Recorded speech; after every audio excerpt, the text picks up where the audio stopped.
When I'm weak, then you are.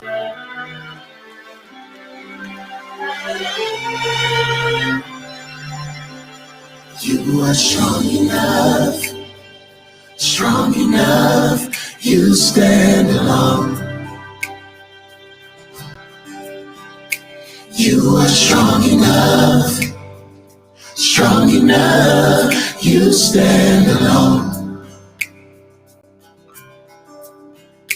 You are strong enough, you stand alone. You are strong enough, you stand alone. And if God be for me, we have a blessing in the building tonight, y'all. Be against me. And if God be for me, no come on in, crowd around. Against shall overtake. Yes. You are strong enough. Everybody sing. You stand alone. When I'm weak, then you are strong. You're strong enough. You fight every battle. Yeah. Yeah. You are El Shaddai. Great I am. You stand. No one compares to you. You are El Shaddai. Oh, you stand. Say this. And if God be for me,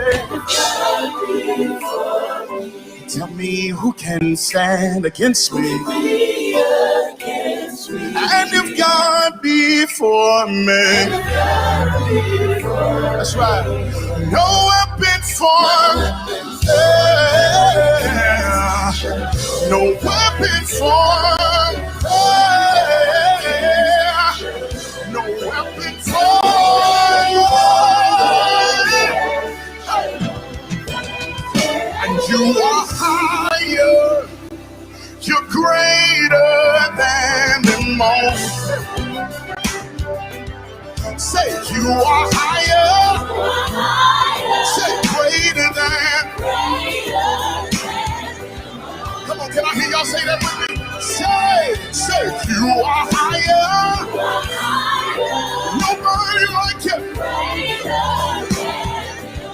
Y'all still got a little move in you. That's right. Hey. Say you are higher.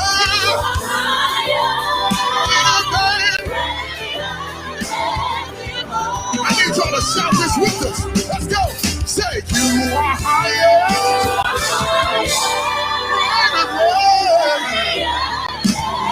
Say greater than them all. You stand alone every time. You're God above every other name. Say you're greater than them all. Let me hear you shout greater than them all. Greater than them all.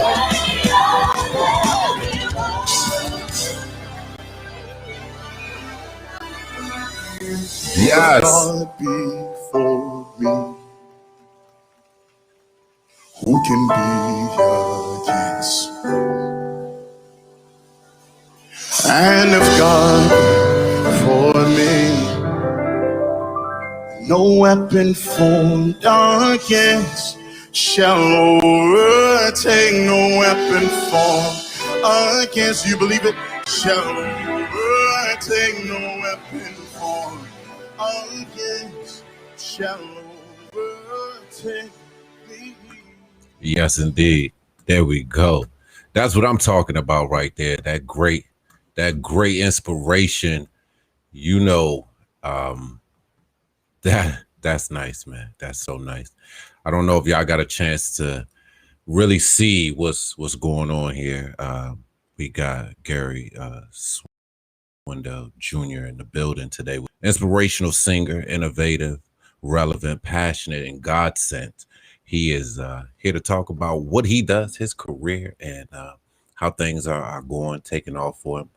And we get the opportunity to really dive in to see what's going on. He's been a great inspiration. His ministry is touching a lot of people, and we're glad to have him with us today. So, with no further ado, here is the man himself, Gary Swindell. Hey, how you doing, sir? Yo, I'm doing well, man. Thank you so much for having me. You're very welcome, man. Thanks for being here. For those who don't know or haven't had the chance to partake in what you're delivering right now, talk to them and tell them about what's going on. So once again, I'm Gary Swindell Jr. I'm from Savannah, Georgia. I am an independent artist, and we just released the first single from an upcoming album called Live from Whitaker Street. And the single is called, like you just heard, is Strong Enough. We actually did the live recording in 2020, but it was right before the pandemic. So being an independent artist, having to fund things ourselves, of course, the pandemic kind of put a halt to things. But we're finding out now, my team and I, that this was actually the perfect time to release the song, because I think regardless of religious affiliation, regardless of life backgrounds, we've all have had weak moments during this pandemic. If we can just be honest, like things have been rough, for a lot of people. And so this song really just comes to remind us that it's okay to be weak, because there's somebody greater than us that's stronger, and he can be strong for us. And I think that's something we all need to know, because we all try to have that Superman complex in some areas. We try to pay the bills, we try to make sure everything's cool. But there are moments that I think it's human to be weak, and to know that in those weak moments, somebody's greater than us, holding us down. I think this song is a great help to everybody. Absolutely. Very powerful, very strong. How did you get started in singing gospel inspirational music? So my dad was, and he just passed away December 26th, this past day after Christmas. And he was we're growing through it, but he was the worship leader at the church I grew up in. It was an old school Pentecostal church, and he was the worship leader there for 35 years. Amen. So I'm 33. So he was doing it before I was born. So I literally came out the womb hearing gospel music. And, of course, I've been influenced by, R&B, other music, but even he was a stage show person, so I was influenced by stage shows and theater and opera and classic. But I always come back to this gospel music because it's the music that moves me, and it's the message that lets me know once again that there's someone greater than me, that I don't always have to try to be something that I'm not, that I can just lean into his power. So I've been singing gospel music since the age of 6. And when I was in the Sunshine Choir, I hope a lot of people know about that Sunshine Choir. Your parents put you in that kids choir and say, now sing your little heart out. And I've been singing since then. Absolutely. It's amazing, man. You have a nice, beautiful voice, man. Wow. Thank you. Definitely great to hear you. What has it been like so far, pushing and moving into the career path of music? Man, so I tell people, a lot of people are seeing me now, and then what they do, they go and do some research, and they're like, oh, you've been around for some time. But I'm a person who really believes in timing. I believe the Bible talks about there's a time and a season for everything. So I really believe in the perfect timing and strategy. So I felt like this was the proper time to finally put the music out. I've known people in the gospel industry for a long time and in the secular arena, and I just felt like this was a great moment to put it there. So now entering into this place as an artist, it's been great. The feedback has been great. Even more than people liking the music, they're saying it's really changing their lives. Like the song Strong Enough, there's a reprise to it that people can get on the digital media. And there's a lot of people saying like it's literally become a daily affirmation for them. Like just saying that God is strong for me. We won't be overtaken by things. So the fact that my career is impacting people this early, even just mentally, emotionally, that is probably the best thing I could ever hear. Absolutely. That's amazing, man. Yeah, I did get the chance to see that reprise. That was nice. And it reminded me of actually, uniqueness in bringing content to people, where Yeah. you have those different pieces of the song that you can really get in tune with and get touched by, and that's great.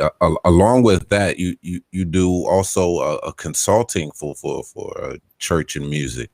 Yeah. So churches bring me in to help them build their worship teams, or I help them build their youth departments. And I do it from an aspect of, we're not just trying to hire people, or, sometimes, and church does have a business aspect to it, but I think a lot of times we lose the real essence behind it. So a lot of times churches will bring me in to really just go to the basics of what it's like to build a praise team, what it's like to build a worship team. But even on the flip side, the part I really love is going in and helping people develop youth departments. So they help me bring in, because I just have this, I don't know, this knack to talk to young people and kind of like understand them where they are. And so a lot of times I'm able to help them develop strategies to help really reach this generation that is unchurched. The truth is, my generation and these children younger than me, the world has never seen this before. So you can't talk to these set of kids like your parents talk to you, because Right. they've never seen this before. So one of my expertise is to come in and help older generations understand the language of younger generations and to bridge that gap.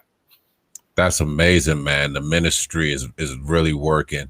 How do you Yeah. feel like that dynamic has changed, with the youth and the younger people being, acclimated to church and to praise and worship, and understanding that there is a higher power out here that is here to help and guide you and keep you safe and protect you? Well, here's the biggest change from even when I grew up, because of everything that's happening, not just the pandemic, but just, presidencies and political stuff and wars. This generation of kids has, for lack of a better term, they can definitely tell when something is not authentic. And so, you can walk up on anybody, start singing, but they can tell if you don't mean what you say, they're not going to listen to you. That's the biggest difference in generations. And so when offering praise and worship to kids, or even offering God to them, it can't just come from a place of, I'm doing this to like mark off something off my list. Like I'm supposed to offer people Jesus. They can see right through that. They can feel when something is inauthentic. If you haven't lived this thing, then they're not going to listen to you. And so one of the ways that I'm able to connect to young people, especially this generation, is I'm totally real with them. I tell them the things I've dealt with. I tell them the life I've lived. I've told them how it felt, me being a teenager and literally being in the middle of class in high school and seeing the Twin Towers fall.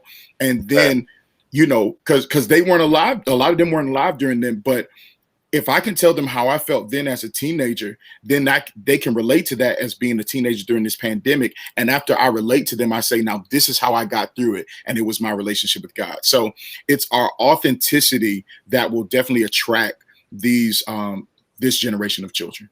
Absolutely, absolutely. Now I know during my time growing up, and the Kirk Franklins and the Mary Marys and Yolanda Adams, Yeah. those was really prominent around, and able to get in touch with easily. Do you feel like gospel music still has that same arena to flourish in? I think we lost it I'm gonna be honest with you. I think we lost it for some time. I think we lost it, maybe those towards the end of the early 2000s, like up until 2008, maybe through, because a lot of the music started sounding the same. If you start following the industry, gospel music was losing a lot of money. People weren't buying albums like that anymore. It was during that time people were, just getting albums off the internet, and streaming was coming in. And so gospel took a hit. And so it's a part, and I'm just kind of giving some people some business clues on what happened. And so what happened in gospel industry, they started duplicating sounds that sold well. So everybody started sounding the same. And so we started losing some of those different styles. One of the reasons why we all fell in love with gospel music was because on one radio station, you could hear Kirk Franklin, Mary, Hezekiah Walker, Fred Hammond. And so we had all these different styles that grew us. But then, there was a point where it was just like one sound. And I think that hurt gospel music. But now now that the gospel industry is understanding streaming, understanding that it's not taken away from us, it's actually helping broaden what we do. Now you see a new infusion of gospel artists coming back. That you got the Lecrae's and you got the hip hop gospel artists, you know, and so it's a new wave of creativity that I think it's going to just change not just gospel music, but music, period. Absolutely, absolutely, man. And your contribution to it is definitely helping strengthen that. And we really appreciate you know, everything that you're doing. What is it that we got to look forward that's coming from you? Man, so we're still pushing this single, but hopefully by August, we're getting ready to push the next single. But our hope is to have the whole album out by the end of this year. So my hope is that people just continue to follow me. I'm a part of some different things that's going on. There's a thing called YLC in Atlanta that we do Sunday services. And this is for people who don't get a chance to go to church. You know, they'll come on and see church like how they grew up. And it's amazing. I also have a book. It's called The Language of Praise. It's a 21-day devotional. And it's for those people who have found themselves, you know, hearing people say, well, praise the Lord. Well, what does that really mean? Do these words even have any significance now? When you call God good, what does that really mean? And it has totally changed my life, even though I wrote it. So I have all that stuff, and they can find all that stuff at GarySwindellJr.com, or just reach out to me on all platforms. It's just Gary Swindell Jr. But that's what I got coming forward, and we're going to be, as the world opens back up, we're going to start traveling again. So if anybody wants to invite us, we will be there. Not even just to sing, but just to build strong connections with people. My heart is to build strong connections again, where we're not just artists coming in, giving you something and leaving, and you never hear from us again. I love the fact that I grew up during a time where you may finish a concert and Kirk Franklin might come hang out with you. Like that was the artists I grew up in, and I believe we're going to bring that back. So what people can look forward to me the most is coming to a city to them and actually chilling and getting to know the people there. Absolutely, man. Absolutely, Gary. You're doing a wonderful, wonderful job with your ministries. We're excited to get our hands on your book, as well as you just keep diving into the praise and worship that you give, and encouraging us all to, you know, be strong and to be holy and to be righteous. So, yes, again, sir. Thank you so much for coming on the show today. And I want to thank you, man. This is an amazing platform. I want you to know that this, from the bottom of my heart, you are really appreciated. Thank you for what you do. Thank you for how you help get our voices out there. You know, a lot of people don't go the radio route anymore, but I told my team this is the route I want to go to. Appreciate what you guys have been doing, even during a rough time in music. And so I appreciate you. Absolutely. Thank you so much, man. And we're definitely going to get all those songs uploaded onto our radio station so that everybody can tap in regularly. Thank you so much. I really appreciate it. You're very welcome, Gary. Thank you. And we'll talk soon. All right. Yes, yes. Gary Swindell Jr., man. I want to say, y'all, I had the blessing of getting to tap in to see what this young man is actually doing in the community, what he's talking about, who he is, what he's about. Go follow him on Instagram, go stream and download his music, because he is really giving strength in a time where there's not a lot of strength.